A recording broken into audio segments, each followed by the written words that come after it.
மக்கள் வாக்களிக்கணும் அப்படிங்கிற விஷயத்த நமக்கு இன்னைக்கு எடுத்துரைக்கிறதுக்காக பேச்சாளர் நம்ம நடக்கிற தொகுதிக்காக அண்ணன் வந்து நம்ம சமூகம் சார்ந்து இந்த தேர்தலில் தேவேந்திர வேளாளர்களாக நம்ம ஒரு பக்கமாக வாக்களித்தால் சமூகத்திற்கு பலம் என்பதை குறித்து அவர் விளக்கி நம்ம பேசுகிறார். 5 நிமிடம் ஒரு 5 நிமிடம் மட்டும் சரிங்களா, கொஞ்சம் பொறுத்துங்க, தெளிவாக பேசிடுவாங்க. நம்ம ஆரம்பிங்க. அன்பார்ந்த உறவுகளே, நாங்குநேரி சட்டமன்ற பொது தொகுதியில் நம்முடைய அன்பு சகோதரி, சமூகத்திற்காக ரத்தம் சிந்திய மாவீரன் தீபக் பாண்டியனுடைய சகோதரி தமிழ்ச்செல்வி அவர்கள் தேர்தலில் நிற்கிறாங்க. நம்ம சமூகம் சார்ந்து இந்த திருநெல்வேலி மாவட்டத்தில் இருக்கக்கூடிய அத்தனை கட்சிகள்லையும் நம்ம மக்களுக்கு தேவேந்திரகுல வேளாளர்களுக்கு மாவட்ட செயலாளர்களோ ஒரு ஒன்றிய செயலாளர்களோ ஒரு பொது தொகுதியில் வேட்பாளர்களோ கொடுக்கறது கிடையாது. இங்க கட்சினாலே குறிப்பிட்ட சாதி தான் அந்த கட்சியினுடைய எல்லா அதிகார பொறுப்புலையும் இருப்பாங்க. நம்முடைய மக்கள் அந்த கட்சிகள் எப்படி பார்க்குன்னா, 5 வருஷத்துக்கு ஒருக்க ஒரு தேர்தல் வருது. 5 வருஷத்துக்கு ஒருக்க தேர்தல் வரும்போது அந்த 1 மாச காலத்துல கட்சிகளுக்கு பிரச்சாரம் பண்றதுக்கு ஒரு கூட்டம் வேணும். ஒரு 200 ரூபாய் கொடுத்தா நம்ம சமூகத்தை கூப்பிட்டுக்கலாம். ஒரு கூட்டத்துக்கு ஒரு 500 ரூபாய் கொடுத்தா இவங்க ஓட்டை போட்டுருவாங்க. அதுக்கப்புறம் 5 வருஷமா நம்ம அவங்க பின்னாடி கெஞ்சிக்கிட்டு அலையணும். ஐயா, என் ஊருக்கு ரோடு போடு, என் ஊரில் ஒரு சமுதாய நடக்கூடம் கட்டி கொடு அப்படிங்கும்போது அவங்க என்ன சொல்லுவாங்க அப்படின்னா, நீ காசு வாங்கிட்டு தானே ஓட்டு போட்டேன்னு சொல்லி நமக்கு கிடைக்கக்கூடிய எல்லா விஷயத்தையும் புறக்கணிச்சிருவாங்க. இதுதான் நடப்பு இதுதான். நல்லா தெரிஞ்சுக்கோங்க, தேர்தல்ங்கிறது சாதாரண விஷயம் கிடையாது. நீங்க நினைக்கிற மாதிரி ஒரு நாள் போய் வாக்குச்சாவடியில் நின்று ஓட்டு போடுறதோட அது முடிஞ்சு போறது கிடையாது. 5 வருஷம் அதிகாரம் எந்த சமுதாயத்துக்கிட்ட இருக்கோ அந்த சமுதாயம் எல்லாத்துலேயும் மேலே வரும். கல்வி, பொருளாதாரம் எல்லாத்துலேயும் மேலே வரும். இந்த அதிகாரம் இல்லைங்கிறதுனால நம்ம சமூகம் கடந்த 5 வருஷமா நம்ம சமூகத்தை சேர்ந்த 50க்கும் மேற்பட்ட துடிப்பான சமூக பற்றுள்ள இளைஞர்கள் வெட்டி படுகொலை செய்யப்பட்டிருக்காங்க. நீங்க எல்லாம் பேப்பர்ல பார்த்துருப்பீங்க, சமூக ஊடகங்கள்ல பார்த்துருப்பீங்க. சரிங்களா? 100க்கும் மேற்பட்ட இடத்துல நம்ம கிராமங்களை குறிவைத்து ஊருக்குள்ள அடிச்சிருக்கிறாங்க. 1000க்கும் மேற்பட்ட இளைஞர்கள் மேல பொய் வழக்கு போட்டிருக்கிறாங்க. நம்ம சமூகம் தொடர்ந்து இந்த 5 ஆண்டு கால ஆட்சியில நாம பல்வேறு இன்னல்களை, இடைஞ்சல்களை அனுபவிச்சிருக்கிறோம். அப்படி நம்ம சமூகத்திற்கு ஒரு பிரச்சனை வருகிற போது சமுதாயத்துக்காரன் தான் ஓடி வரான். நாம ஓட்டு போட்ட கட்சிக்காரன் என்னைக்காவது வந்திருக்கிறானாக்கா? இந்த சமுதாயத்துக்கு ஒரு பிரச்சனைனா கட்சிக்காரன் எப்படி வருவான்? நீங்க காசை வாங்கிட்டு கட்சிக்காரனுக்கு ஓட்டு போட்டா உங்களுக்கு சமுதாயத்துக்காரன் எப்படி வருவான்? சிந்திச்சு பார்க்கணும். தேர்தல் வருது, ஒரு நாள் ஓட்டு போட்ட உடனே நம்ம வேலை முடிஞ்சிருச்சு அப்படிங்கறது நீங்க நினைக்க கூடாது. அதிகாரம் ஏன் நம்மகிட்ட தரமாட்டேங்கிறத நீங்க யோசிச்சு பார்க்கணும். ஒரு குறிப்பிட்ட சமூகத்திற்கு தான் எல்லா கட்சியும் வாய்ப்பளிக்கு. நம்முடைய சகோதரி இந்த நாங்குநேரி சட்டமன்றத்தில் நிற்கக்கூடிய நம்முடைய சகோதரி தமிழ்ச்செல்வி மேல 4 நாளைக்கு முன்னாடி நம்ம சகோதரியை கொலை பண்ணுவதற்கு 3 இடத்துல ஒரு பெரிய கூட்டம் மறிச்சிருக்குது அருவாளோட. இவங்க ஆட்கள் நிறைய வந்தோன்னு அவங்க ஓடிட்டாங்க. ஒரு வேட்பாளர், அதுவும் தீபக் பாண்டியனுடைய அக்கா இந்த இடத்துல நிக்கிறாங்க.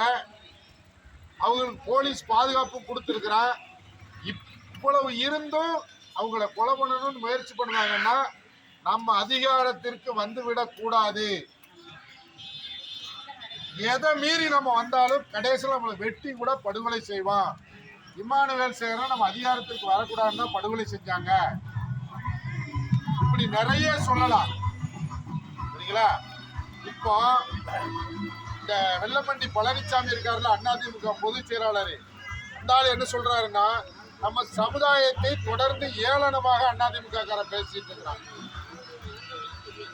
சரிங்களா? உங்கள்கிட்ட 33,000 தான் ஓட்டு இருக்குங்க. அந்த ஆளுக்கு எங்க இருந்து தைரியம் வருது?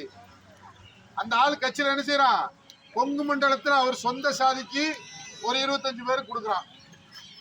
தென் மாவட்டத்தில் இருக்கக்கூடிய இந்த எல்லா அரசியல் கட்சியும் ஆக்கிரமிப்பு செய்து கொண்டிருக்கிற அந்த குறிப்பிட்ட சமூகத்துக்கு தான் தென் மாவட்டங்களில் வாய்ப்பு கொடுக்கான். முக்குளத்தோர்னு சொல்லி நாடார்களுக்கு 20க்கும் மேற்பட்ட இடங்கள்ல வாய்ப்பு கொடுத்திருக்கிறான். 1 கோடி தேவேந்திரர்கள் இருக்கிறோம். 23 மாவட்டத்தில் செறிவாக இருக்கக்கூடிய நம்முடைய மக்களுக்கு 37 பொது தொகுதிகளில் நம்ம தனி பெரும்பான்மையா இருக்கிறோம். 60க்கும் மேற்பட்ட தொகுதியில நம்ம தீர்மானிக்கக்கூடிய சக்தியா இருக்கோம். 23 மாவட்டத்தில் செறிவா இருக்கிறோம். இவ்வளவு இருந்தும் நமக்கு பொது தொகுதியை தர்றதுக்கு இந்த அதிமுக ஏன் மறுக்குது, இந்த திமுக ஏன் மறுக்குது யோசிச்சு பாருங்க. நம்மை மட்டும் கட்டம் கட்டி ஒரு 50-60 வருஷமா கட்டம் கட்டி எந்த அதிகாரத்திற்கும் வர முடியாது. நம்ம எவ்வளவுதான் படித்தாலும் சாழ்த்தப்பட்டவன், நம்ம எவ்வளவுதான் ஸ்ட்ரென்த் அதிகம் எண்ணிக்கையில இருந்தாலும் தனித்தொகுதி தான் நமக்கு இப்படின்னு ஒரு குறுகிய வட்டத்துக்குள்ள அடைச்சி நமக்கு எந்த அதிகாரமும் தரல.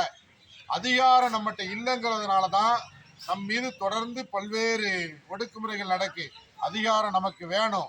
நாங்குநேரி சட்டமன்றத்தில் குக்கர் சின்னத்தில் நிற்கிற ஆளாக இருக்கட்டும், தென்னந்தோப்பு சின்னத்தில் நிற்கிற ஆளாக இருக்கட்டும், கை சின்னத்தில் நிற்கிற ஆளாக இருக்கட்டும், ஒரு பெண் வேட்பாளர் மீது அவரை கொலை செய்யறதுக்கு முயற்சி பண்ணியிருக்காங்க. எவனாவது ஒருத்தர் கேட்டிருக்கணும்ல, எவனாவது ஒரு கட்சிக்காரன் கண்டிச்சிருக்கணும்ல, ஏன் இதெல்லாம் செய்ய மாட்டேக்கா அப்படின்னா சாகட்டும் நினைக்கிறான். வெட்டிப்பட்டு சாகட்டும் நினைக்கிறான். செத்தா தேவேந்திரனுக்கு அதிகாரம் கிடைக்காதுல்ல, அவனுக்கு அதிகாரம் வேணும். அதுக்காக நம்ம கொல்ல கூட தயாரா இருப்பான். நல்லா தெரிஞ்சுக்கோங்க. ஒரு வருஷத்துக்கு 365 நாள், 5 வருஷத்துக்கு 1825 நாள், ஒரு நாளைக்கு 28 பைசா வச்சா 5 வருஷத்துக்கு 500 ரூபா, 56 பைசா வச்சா 1000 ரூபா. உங்களுக்கு எவனாவது ஒரு 500 ரூபா கொடுக்காமனா 28 பைசாக்கு உங்களை ஒரு நாளைக்கு விலை பேசிட்டான்னு தான் அர்த்தம். புரியுதா உங்களுக்கு? நல்ல புரியுதா? ஒரு நாளைக்கு நீங்க 1 ரூபா சேர்த்து வச்சா 1865 நாள் எவ்வளவு வரும்? 1865 ரூபா வந்துடும். நம்ம அதெல்லாம் முடியாதா? ஒரு நாளைக்கு வேலைக்கு போனா இன்னைக்கு ஒரு 700 ரூபா சம்பளம் தர்றான். வயக்காட்டு வேலைக்கு போனாலும் இன்னைக்கு ஒரு 500 ரூபாய்க்கு குறையில்லாம சம்பளம் தர்றான். 5 வருஷத்துக்கு ஒருக்க இவன்ட்ட போய் கையேந்தணுமா? நம்மளை கையேந்திர நிலையில தான் வச்சிருக்கிறான். நல்லா தெரிஞ்சுக்கோங்க. கட்சிக்காரன்ட்ட காசு வாங்காதீங்க, காசு வாங்கிட்டு ஓட்டு போடாதீங்க. அது நம்ம சுயமரியாதையை அடகு வைக்கிற செயல். காசு வாங்கிட்டு கட்சிக்கு பின்னாடி ஓட்டு கேட்டு தெரு தெருவா போற பழக்கத்தை இந்த சமூகத்துல நிறுத்தணும். நீங்க இந்த சமூகத்தை சேர்ந்த ஒருத்தனுக்கு உரிமையோட ஓட்டு போட்டு அவனை தான் தேர்ந்தெடுக்கணும். மான மரியாதையோட வாழ்றது.